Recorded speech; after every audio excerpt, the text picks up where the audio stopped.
Peuple de Dieu, shalom. Je vous suis très reconnaissant puisque vous me suivez. Que Dieu vous bénisse. Je suis très content. C'est par la grâce de Dieu que j'ai eu ce privilège de vous parler. Ce n'est pas par les ailes comme les autres le disent. Ce n'est pas un zèle. Et ces ailes-là, c'est l'obsession pour l'élévation de Branham.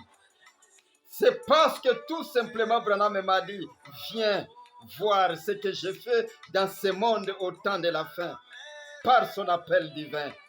Dieu n'allume pas une lampe pour la mettre en dessous de la table. Dieu, quand il allume une lampe, il la met au-dessus de la table pour que ça puisse éclairer les autres. Et c'est là, il faut qu'il y ait la preuve que tu as une lampe qui doit éclairer les autres. Quel que soit le travail que tu fais, mais que tu saches que moi, je suis une lampe qui doit éclairer le monde. Les témoins de Branham et Rwanda. Je suis en train de faire tout pour que vous puissiez aussi avoir une connaissance de ce que Dieu a fait au temps de la fin. Daniel a dit, les sages connaîtront leur Dieu et les méchants continueront à être des méchants. Ils vont s'éloigner toujours. Je suis heureux d'être parmi ceux-là qui ont connu leur Seigneur, Branham Marion Branham. Cependant, aujourd'hui, je me propose de vous parler sur un petit sujet intitulé « Toi qui résistes ». Toi qui te cramponnes sur ce qu'on t'a enseigné. Et aujourd'hui, je vais traiter avec les chrétiens. Vous tous, vous êtes des chrétiens, puisque vous êtes venus de là. Et alors, vous avez sauté dans l'enlèvement. Vous avez été appelés pour monter un peu haut. Et c'est là que vous êtes, avec les témoins de Branham. Shalom à vous tous, que le Très-Haut vous bénisse. Aujourd'hui, je parle de ce petit sujet. Pourquoi pouvez-vous vous cramponner à ce qu'on vous a enseigné? Et pourtant, Branham est venu. Écoutez, je lis la parole de Dieu. Je vais lire dans Galates 1, 8. Je dis, je traite avec les chrétiens aujourd'hui. Écoutez, je prends le paragraphe 8, mais vous, essayez de prendre un peu plus haut. Vous verrez et vous comprendrez pourquoi il y a 8. Écoutez, mais quand nous-mêmes, quand un ange du ciel annoncerait un autre évangile que celui que nous vous avons prêché, qu'il soit anathème. Let him be eternally condemned. Ah, c'est grave. Pour Paul, c'est terrible. Écoutez, nous l'avons dit précédemment, et je le répète, à cette heure ici. Si quelqu'un vous annonce un autre évangile que celui que vous avez reçu, qu'il soit anathème. Même celui qui prêche le message de Branham ne dira jamais ça. Mais, curieusement, Paul lui l'a dit, et pourtant il est dans le premier âge. C'est terrible. Voilà pourquoi je te conscientise de changer.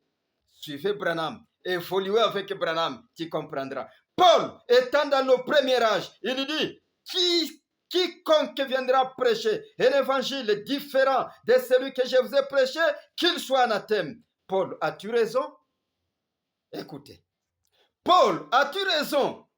Est-ce que ce que tu prêches là, c'est ce qui va demeurer éternellement? Bien sûr, tu prêches Jésus-Christ qui t'est apparu sous la forme de la colonne de feu. Parce que toi, tu ne crois que Dieu. Tu es un vrai adorateur qui adore Dieu en esprit et en vérité. Et tu lui as demandé, qui es-tu, toi que je persécute? Il a répondu, je suis Jésus. Bien que tu l'as connu comme cela, est-ce que ce qu'il t'a inspiré à ton époque, c'est ce qui va demeurer éternellement? Paul, si réellement ce que tu prêches, pourquoi on t'a pris d'en haut? Paul, dis-nous, quand on t'a pris d'en haut, qu'est-ce que tu as vu? Paul avait dit, ce que je prêche doit demeurer comme ça. Ne changez pas. S'il y a un autre qui vient et qu'il vous annonce un évangile différent de celui que nous vous avons prêché, qu'il soit anathème, let be eternally condemned. Mais, Paul, tu commets une erreur, Paul. Et Dieu t'a montré quelque chose. Oui, c'est pour ton âge, Paul. Et celui qui se cramponne à ce qu'il a dit à Galates 1:8, il est en erreur aussi. Pourquoi tu peux te cramponner sur ça? Écoutez, Paul, après avoir dit cela, Dieu dit non, Paul, tu ne dois pas progresser comme cela. Viens. Écoutez ce que Paul va voir après.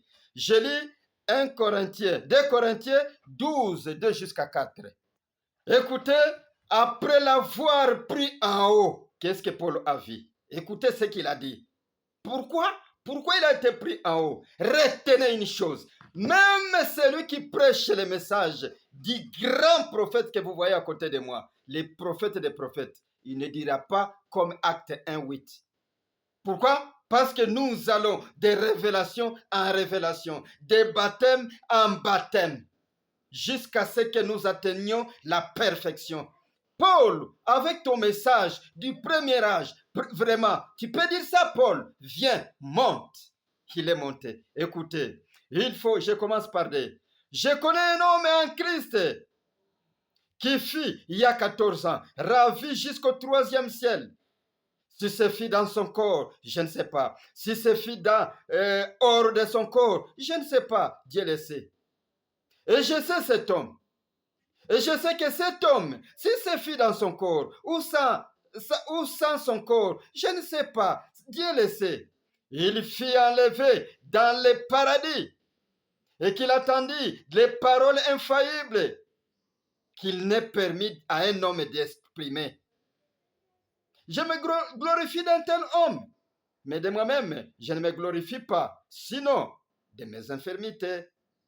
Si je voulais me glorifier, je ne serais pas insensé, car je disais la vérité, mais je m'abstiens, en fait que personne n'ait à mon sujet une opinion supérieure à ce qu'il voit en moi ou à ce qu'il attend de moi. Paul fut enlevé jusqu'au 3e niveau. À la 3e dispensation, il vit des choses. Mon bien-aimé chrétien, et vous qui êtes membre de ceux qui ont été appelés par Branham pour suivre ce message, peut-être là où tu es dans les fins fonds de ton cœur, tu ne connaissais pas ceci. Le témoin de Branham a été informé et il veut partager avec vous. Écoutez ceci. Paul, il est du premier âge. Quand il prêchait son évangile, qui voulait mettre des barrières pour que les enfants de Dieu ne progressent pas. Et vous, qui vous accrochez à cela, suivez. Il a été enlevé. Qu'est-ce qu'il a vu dans le paradis, le 3e niveau, la 3e dispensation? Écoutez, qu'est-ce qu'il a vu? Il vit les 7 âges de l'Église. Ça ici. Il vit les 7 âges de l'Église, à commencer par le premier jusqu'au dernier âge. Il vit Irénée, je commence à citer.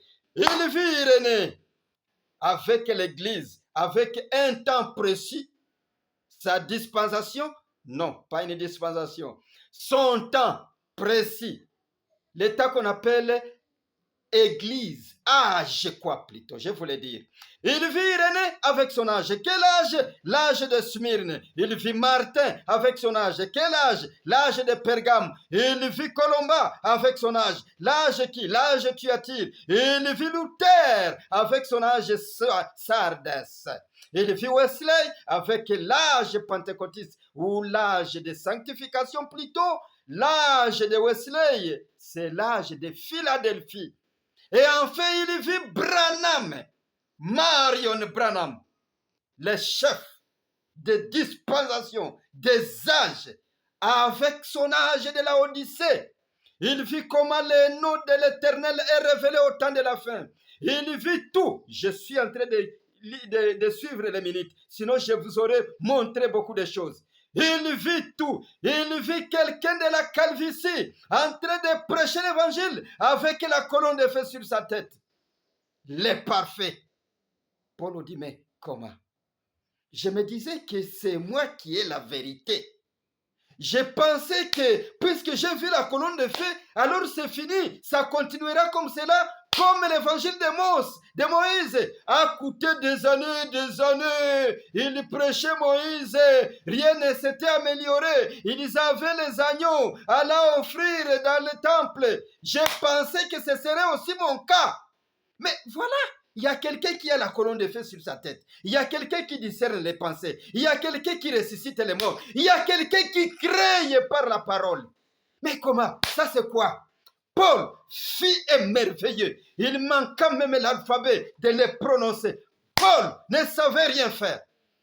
Mais il allait dire quelque chose. Le Seigneur lui dit, ne dis rien.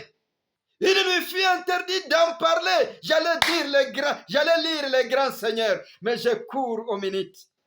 Écoutez, Paul fut émerveillé. Il vit Irénée, il vit Luther, il vit Colomba, il vit Martin plutôt, il vit Luther, il vit Wesley, il vit Branham dans sa perfection, la perfection des âges, la perfection de l'évangile, la fin du temps, avec la colonne de feu sur sa tête, le discernement sur ses rêves, la résurrection, les miracles, les prodiges, plus qu'il n'en a été depuis le commencement, depuis Enoch jusqu'à nos jours.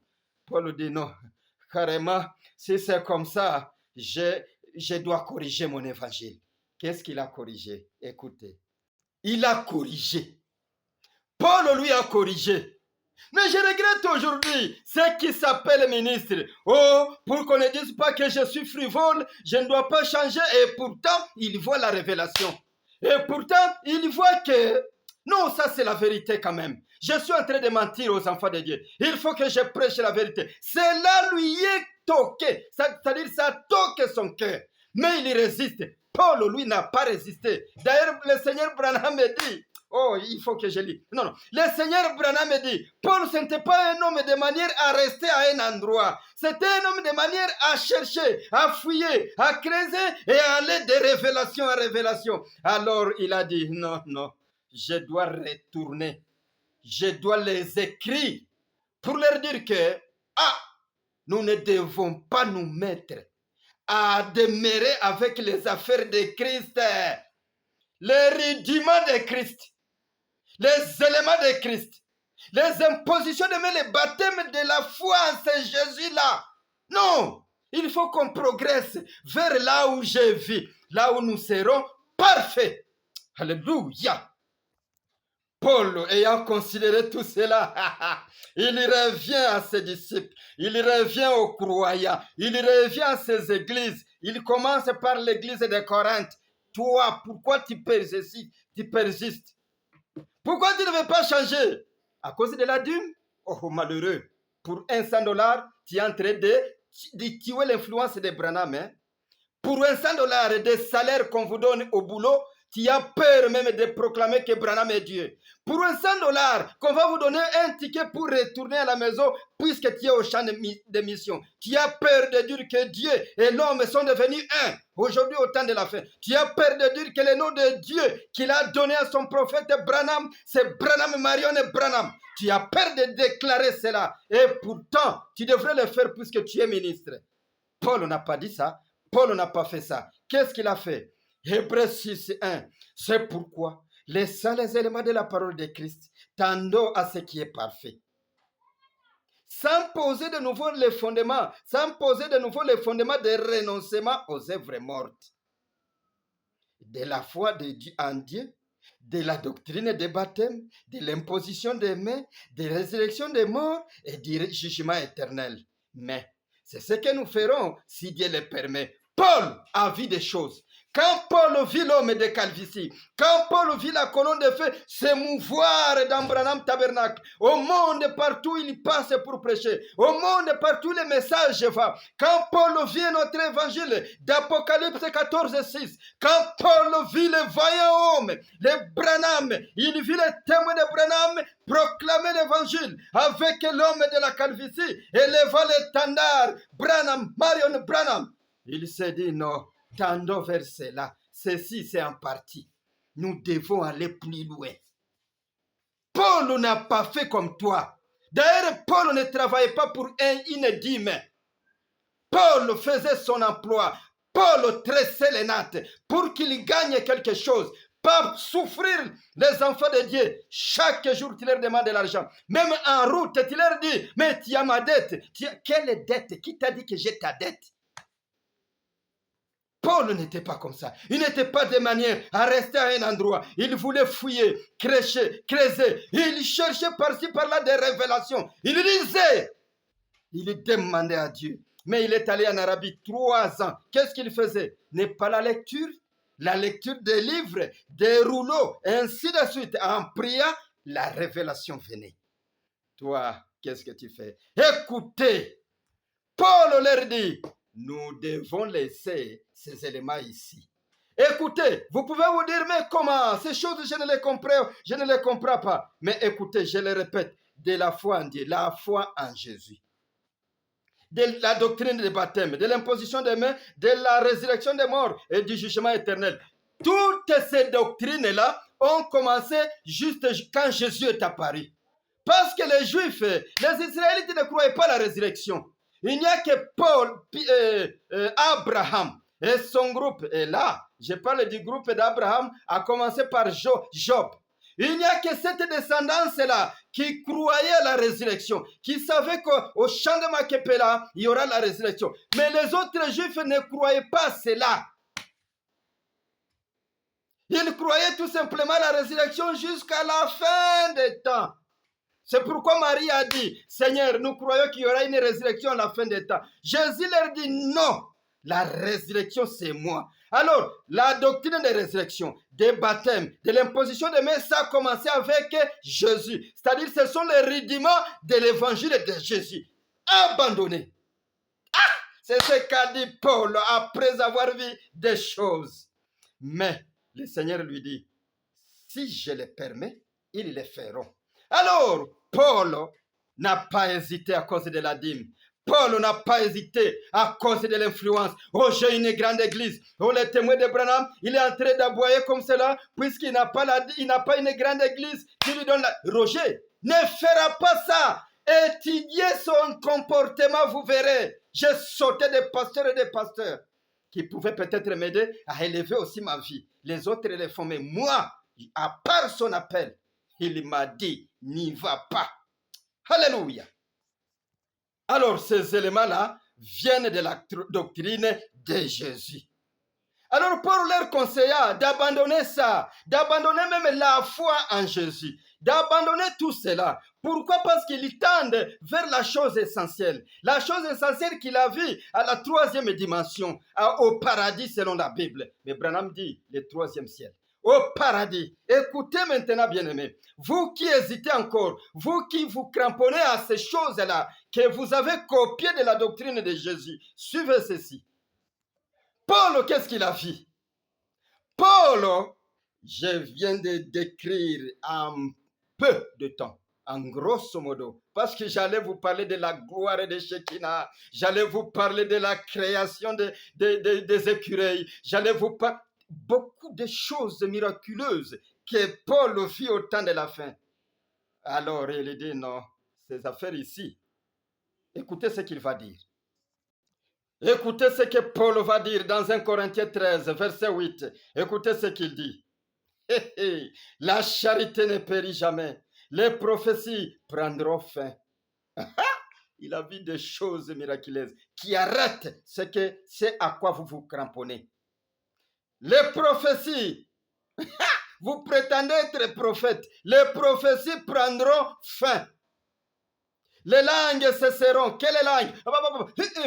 Moi, il parle en langue. Et c'est vrai, c'est le Saint-Esprit qui les font parler en langue. Mais cela prendra fin. Alléluia. La connaissance disparaîtra. Quelle connaissance qui va disparaître? La première, ce qui concerne Jésus. Ne vous cramponnez pas sur les riens, les affaires éphémères que Branham a démystifié pour vous donner un échelon qui vous fait monter.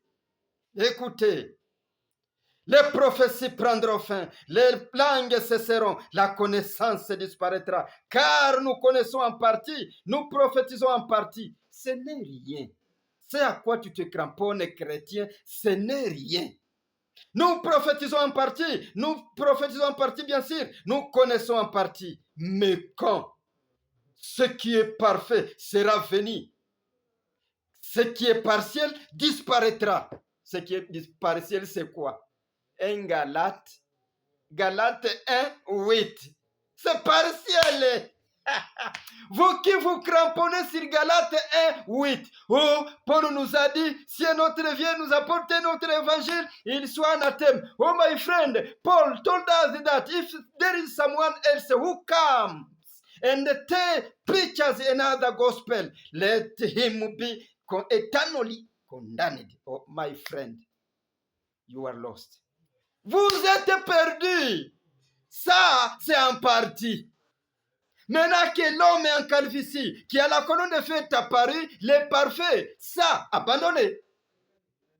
Tendez maintenant vers lui. C'est ça, tout simplement ça. You are lost, my friend. Follow me. Lorsque j'étais enfant, je parlais comme un enfant, je pensais comme un enfant, je raisonnais comme un enfant. Lorsque je suis devenu homme, je fais disparaître ce qui était de l'enfant. Paul, c'était un homme de manière à chercher, à progresser, à suivre là où il sera parfait. Quand il était enfant, quand il était dans les affaires de Jésus, dans les rudiments de Jésus, il n'était pas encore grand. Mais il a abandonné, il est en train de tendre vers la perfection. Mais c'est la nature des enfants de Dieu. C'est la nature même des prophètes de Dieu. Remarquez Abraham. La Bible nous dit que là où il allait, il ne construisait pas de maisons en bâtiment en matériaux durables. Il érigeait des tentes. Il érigeait des tentes car il attendait une cité permanente où Dieu est l'architecte et constructeur. Il n'érigeait pas de maisons en matériaux durables. Il était à la recherche d'une cité. Paul, à la recherche d'une cité, on lui a donné l'avant-goût, on lui a donné une garantie. Et puis il arrive au moment où il dit, mais cette garantie aussi n'est rien. Je dois chercher ce qui est parfait. Tendons à ce qui est parfait. Écoutez, nous connaissons en partie, nous prophétisons en partie, mais quand ce qui est parfait viendra, ce qui est partiel disparaîtra. Tu devrais faire disparaître cela en toi, sur toi et dans les amis même. Ne parlez plus de partiel, car le parfait est venu. C'est ça, Paul. Ça, c'est un caractère des enfants de Dieu. Il creuse, il fouille jusqu'à ce qu'il trouve la perfection, la cité dont Dieu est constructeur et architecte. Branham. Tu as vu la cité de Dieu? Là où Dieu est, il montre, je suis ici. Tu dois aller adorer là. C'est ça la perfection. Écoutez, je continue. Oh là là, ce sont des choses merveilleuses. Aujourd'hui, nous voyons au moyen des miroirs et d'une manière obscure, mais alors, nous verrons face à face. Aujourd'hui, je connais en partie. C'est lui, Paul, qui le dit. Mais alors, je connaîtrai comme j'ai été connu. Quand ça? Quand la perfection apparaîtra. Maintenant donc, ces trois choses demeurent. Et il vous dit, il y a ceux qui disparaissent. Quoi? Les rudiments de Christ. Les baptêmes, l'imposition des mains et même la foi en ces choses-là. Je n'exagère pas, messieurs. Je suis témoin de Branham. Il dit ceci, j'allais vous lire Branham jusqu'à la fin, comment il explicite Paul. Mais je prends la Bible pour que chrétien, tu puisses me comprendre. Écoutez maintenant, donc, ces trois choses demeurent. Il y a trois choses qui doivent demeurer, selon Paul. Mais il y a un. Écoutez, la foi, l'espérance, la charité. Il y aura la foi, mais pas la foi en des choses qui ont existé premièrement. Parce que toute chose est devenue nouvelle. Et alors, il faut aller dans les nouveaux. Il faut avoir la foi dans les nouveaux. Il faut avoir la foi en la perfection. Abandonner ce qui est partiel. Alléluia. L'espérance. Tu dois espérer. La charité, tu dois avoir la charité, l'amour fraternel. Mais la plus grande de ces choses qui doit demeurer, c'est quoi? C'est la charité. Cette charité ici, c'est mal interprété. On dirait l'amour, tout simplement. Parce qu'après la charité, il y a l'amour. Et cet amour-là, c'est la colonne de feu. C'est quoi? C'est la pierre de fête au-dessus de son église. C'est elle qui demeure. Paul a vu ça. Et je vais vous dire maintenant ici pour terminer. Vous voulez dire que, oh, ça c'est Paul qui a vu ça. D'ailleurs, Paul, je doute fort. Quand il nous dit que les femmes ne doivent pas prêcher. Quand il nous dit que les femmes ne doivent pas couper leurs cheveux. Mais Paul, je doute fort. Écoutez, ce n'est pas Paul lui-même qui a vu ça. Je cite, Ésaïe a vu. Il a vu des choses à venir. Ézéchiel a vu. Il a vu des choses à venir. Joël a vu, il a vu des choses à venir. Amos a vu des choses à venir. Osée a vu des choses à venir. Nahum a vu des choses à venir. Et vous vous souvenez de Nahum, quand il voit les rois, quand il voit un héros. Alléluia, j'allais dire beaucoup de choses. Mais écoutez, Habakkuk a vu. Maintenant, Daniel, lui, quand il vit ça, on lui dit, Daniel dort. Les justes, écoute, je vais le lire. Je termine en lisant ce que Daniel a vu. Tu diras peut-être ça c'est Paul, je ne crois pas. Mais tous ces prophètes, beaucoup, nombre d'entre eux ont vu Branham, Marion Branham, se tenir sur la tête avec l'arc-en-ciel au-dessus de sa tête. Il veut faire une alliance cette fois-là éternelle. Dans quel temps? Dans l'éternité, à la fin des âges. Écoutez ce que Daniel a vu. À ce temps-là s'élèvera, Daniel 12, 1, je prends 4, jusqu'à 8, je prends 10. Non, 8 jusqu'à 10. En ce temps-là s'élèvera Michael, le grand chef, le défenseur des enfants de ton peuple. Et ce sera une époque de détresse, telle qu'il n'y en a point eu de semblable depuis que les nations existent, jusqu'à cette époque. En ce temps-là, ceux de ton peuple qui seront trouvés inscrits dans le livre de vie seront sauvés. Écoutez, plusieurs de ceux qui dorment dans la poussière de la terre se réveilleront, les uns pour la vie éternelle, les autres pour l'opprobre, pour la honte éternelle. Ceux qui auront de l'intelligence brilleront comme la splendeur du ciel. Et ceux qui auront enseigné la justice et la multitude brilleront comme les étoiles à toujours et à perpétuité. Voilà pourquoi le témoin de Branham a toujours été content de ce que Branham a fait pour lui. Écoutez, à toujours et à perpétuité. Toi, Daniel, tiens secret ces choses et scelle les livres jusqu'au temps de la fin. Plusieurs alors les liront et la connaissance augmentera. Pas la connaissance de la science, pas la connaissance fichue, mais la connaissance de Dieu augmentera.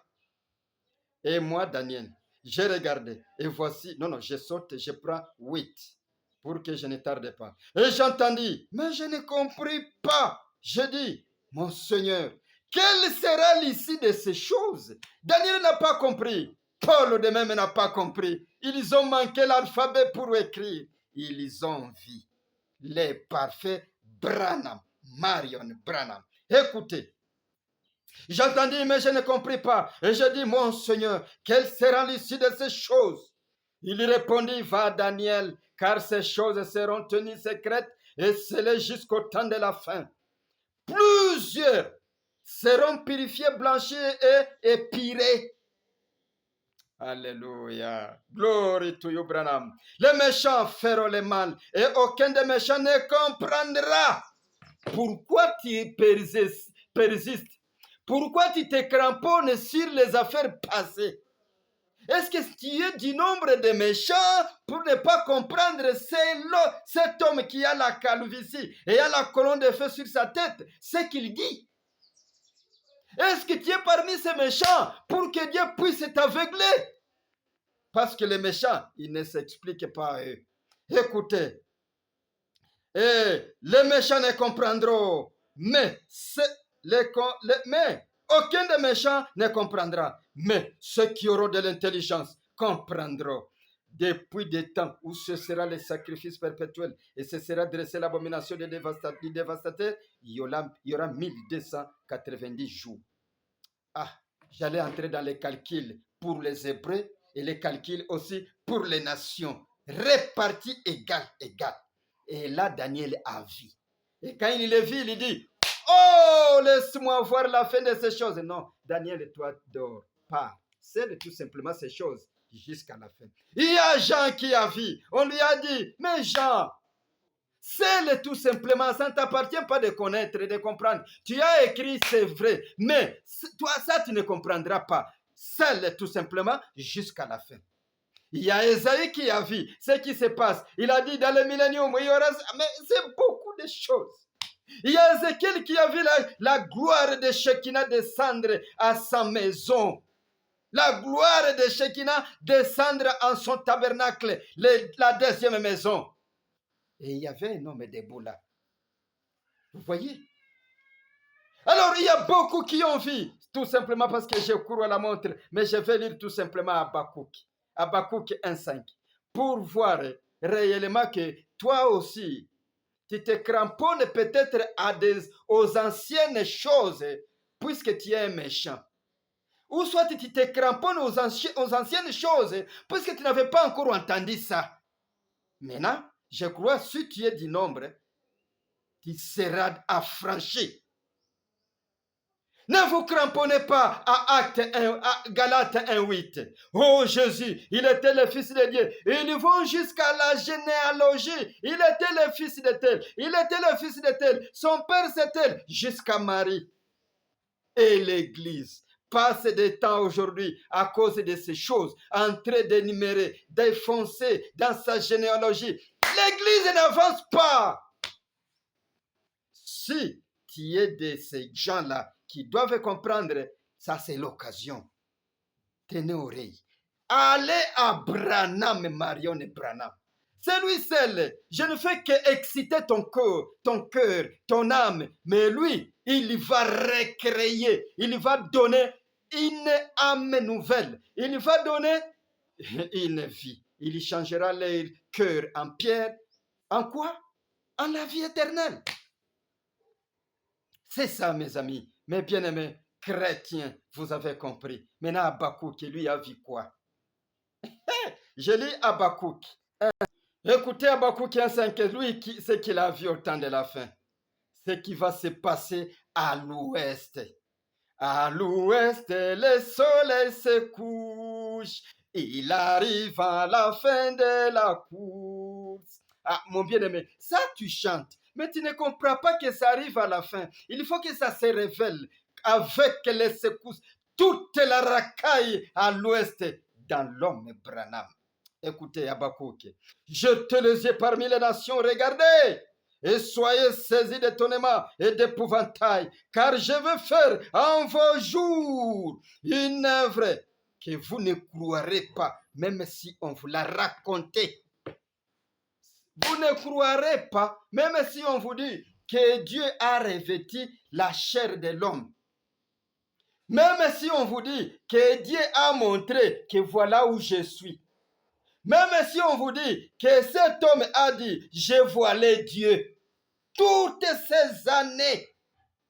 Même si on vous dit que voilà la colonne de feu qui était sur Moïse pour aller délivrer les enfants d'Israël. La colonne de feu qui conduisit le premier exode.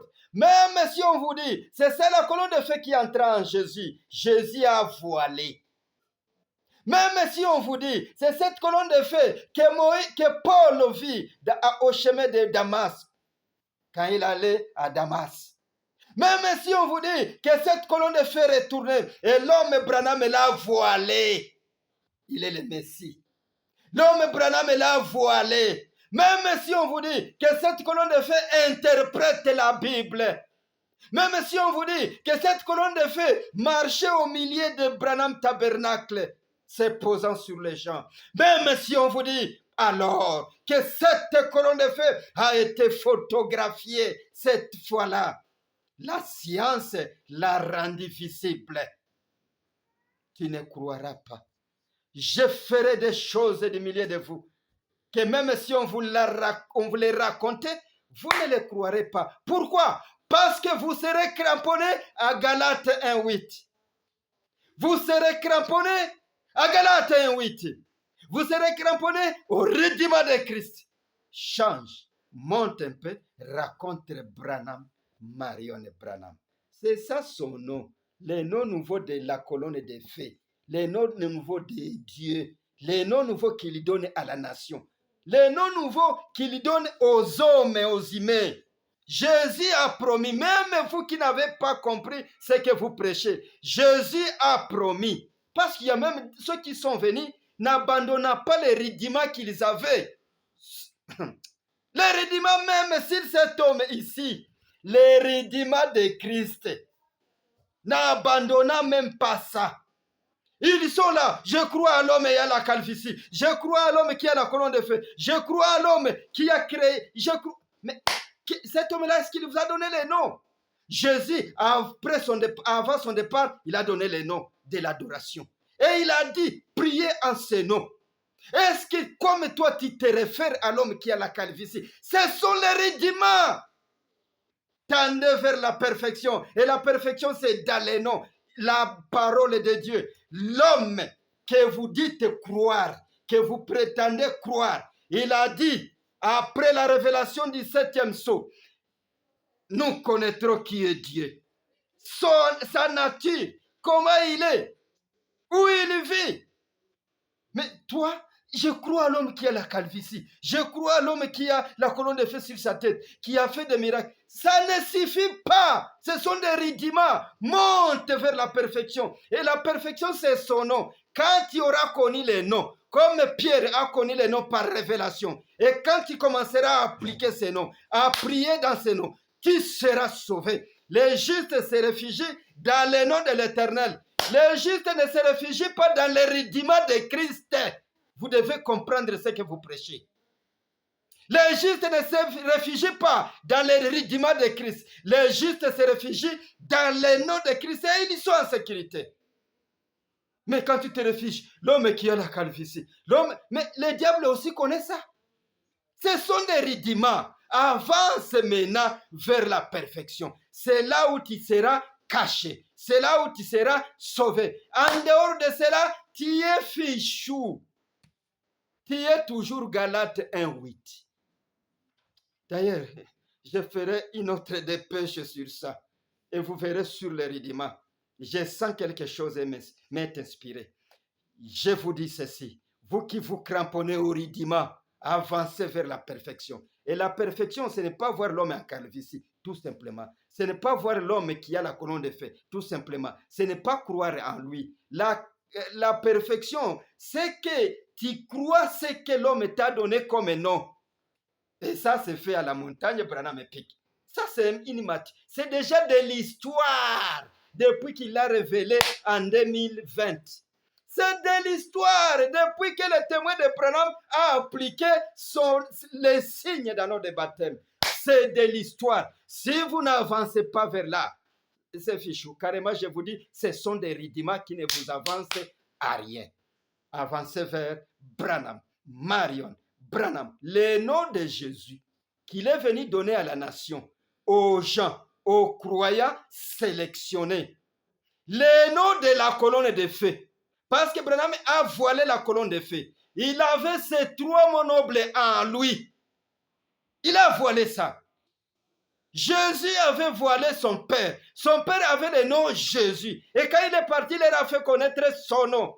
Et aujourd'hui, Branham a voilé la colonne de feu. Il a voilé les trois mots nobles. Et quand il est parti, il a dit, je vous ai donné les signes. Appliquez les signes dans vos prières, pour vos enfants, dans vos bureaux, partout où vous passez, appliquez les signes. Branham, Marion Branham. C'était le témoin de Branham qui vous conscientise de ne pas vous cramponner sur Galates 1:8.